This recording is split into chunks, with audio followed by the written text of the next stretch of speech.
pense que Jean-Marie peut témoigner lui aussi de l'éducation nationale quand elle devient folle et de l'acharnement administratif inouï de l'administration. Donc Jean-Marie, si tu veux bien nous rejoindre.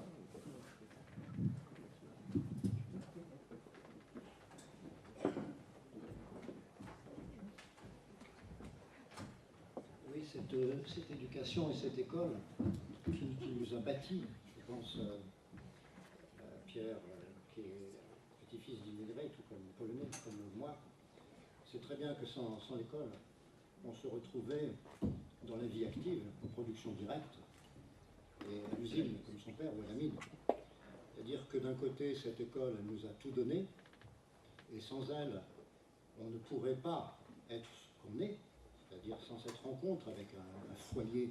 L'école, c'est un foyer de connaissances fabuleux, c'est un foyer de culture qui est ouvert à toutes les Françaises, à tous les Français.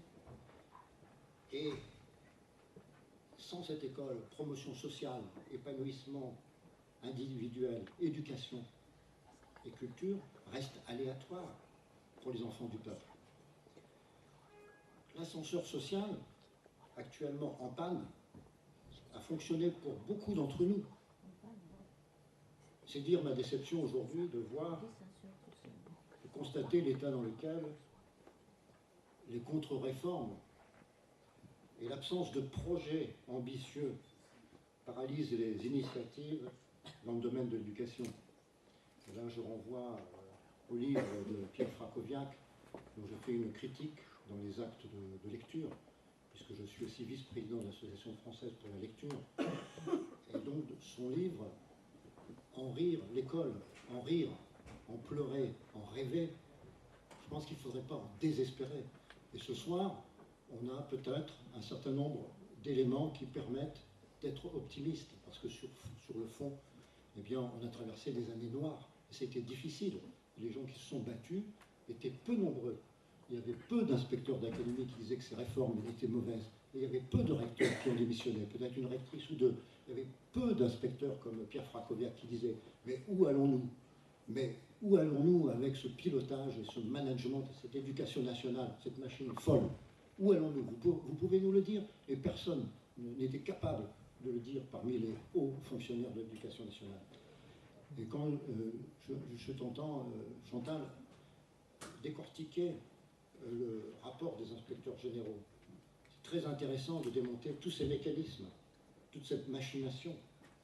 Mais ce qui me paraît scandaleux, c'est qu'à l'heure de la refondation, il y ait des inspecteurs généraux qui viennent sur le terrain pour constater qu'il n'y a pas d'événement. Car il n'y a pas d'événement, il n'y a pas de faute, il n'y a pas de quoi sanctionner.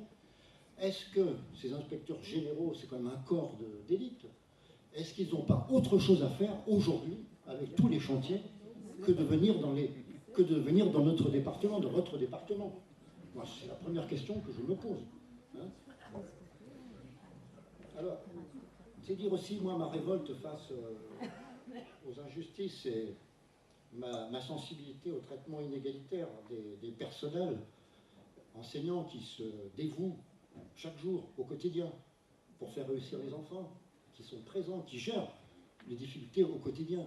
Comment peut-on reprocher à un directeur d'école de ne pas gérer un problème qui doit être géré collectivement et on doit l'accompagner? Dans ce cas-là, il va falloir, si vous voulez, suspendre je ne sais combien de directeurs d'école en France. C'est complètement aberrant cette histoire. Donc les enseignants travaillent dans un contexte très difficile et moi-même j'ai été sanctionné, j'ai été suspendu, j'ai été sanctionné, je suis passé en conseil en CAPN, donc des IEN, où là effectivement les éléments, il y avait bien sûr un contentieux avec la hiérarchie, etc. Parce que c'est pas parce qu'on occupe aussi un poste comme d'inspecteur qu'il faut être d'accord et qu'il faut être... J'ai été accusé d'un manque de loyauté. La loyauté, ce n'est pas la docilité. La loyauté, on est loyal par rapport à quoi? Dazen, recteur, IG, qui en fait apprécient la situation, mais d'une manière qui est faussée, où il faut qu'il y ait malgré tout des points communs. C'est-à-dire que c'est un système qui fait que des hommes et des femmes qui prient individuellement n'ont pas que des défauts, fait que collectivement, ils font bloc dans une sorte d'union sacrée et qui se pensent investis d'une mission et d'une autorité qui les dépasse. Et ils demeurent prisonniers de leur statut à un certain moment. C'est-à-dire que personne ne recule plus. La machine d'éducation nationale est lente à se mettre en place, et après, une fois qu'elle est mise en route, elle ne s'arrête plus. Et donc ils oublient aussi la personne et les droits de la personne.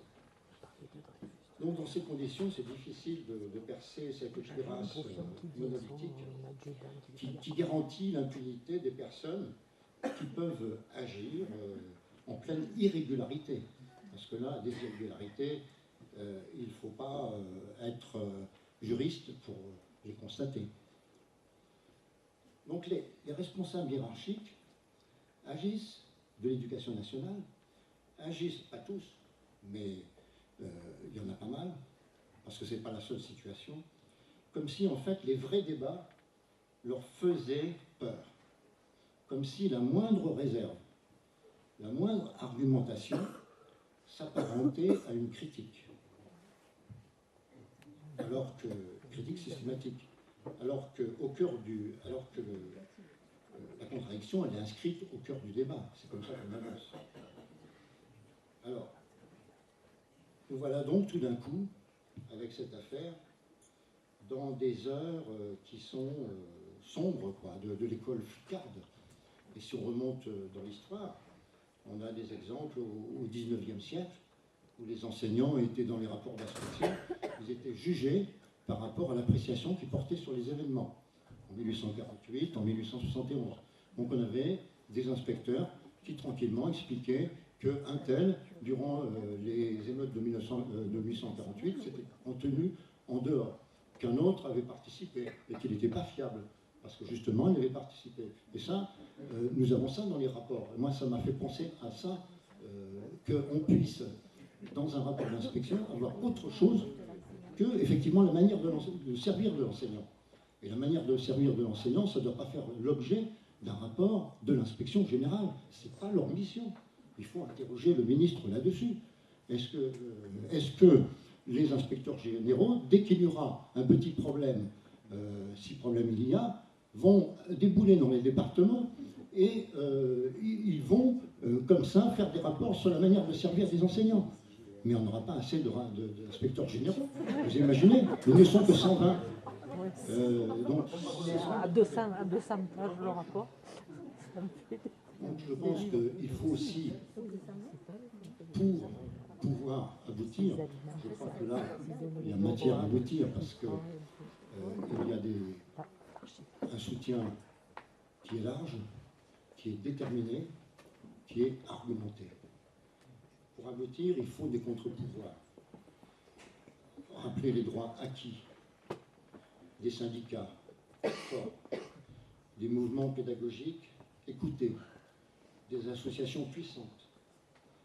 Car le combat pour une autre école va de pair avec des transformations pédagogiques, avec des gens qui sont impliqués dans leur métier, qui y croient, qui, au jour le jour, essaient de transformer la classe. Et je pense que ça va de pair. Donc on constate bien sûr de nombreuses anomalies dans le traitement inique qui est fait à Jacques Rissot. On aurait pu penser qu'avec le changement politique, la répression qui s'est abattue sur les désobéisseurs allait cesser et qu'un dialogue allait pouvoir enfin s'instaurer dans un climat apaisé. Les contre-réformes des ministres de Robien et d'Arcos, imposées d'autorité, ont créé un climat délétère dans les écoles et ont laissé des cicatrices profondes.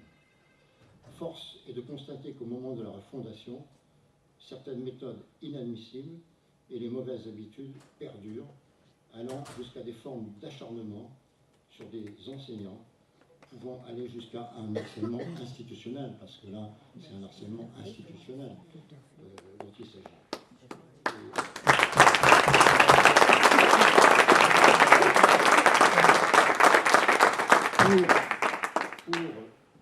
souhaiterais qu'elle soit, cette violence institutionnelle, il faut parler de violence institutionnelle, s'appuie sur des cadres d'autorité et a pour but de briser les résistances, quelles qu'elles soient, de faire taire les individus, de censurer le débat, bref, d'attenter à la liberté d'expression. Or, les lois et les textes la garantissent formellement. D'une récente interview d'Anis Le Pen, qui était ministre de la fonction publique en 1981, à propos de la loi de 1983, la loi portant droit à l'obligation des fonctionnaires, il expliquait « Si le pouvoir hiérarchique, le devoir d'obéissance, l'obligation de réserve ne figurent pas expressément dans le statut, c'est parce que nous avons voulu, en 1983, mettre au centre la responsabilité propre du fonctionnaire et des principes fondateurs. » Jean Moulin n'aurait trouvé la réponse aux questions qu'il se posait dans aucun code de déontologie. Je pense qu'à certains moments de l'histoire, ou de son histoire, il est nécessaire de prendre position et de s'engager en conscience. Aujourd'hui, face à la mise en cause de notre collègue, il faut tout faire pour qu'il soit rétabli dans tous ses droits et qu'une enquête soit diligentée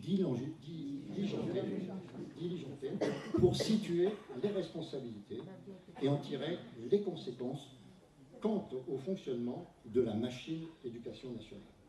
Je suis persuadé que le soutien qu'il reçoit ce soir portera ses fruits très prochainement.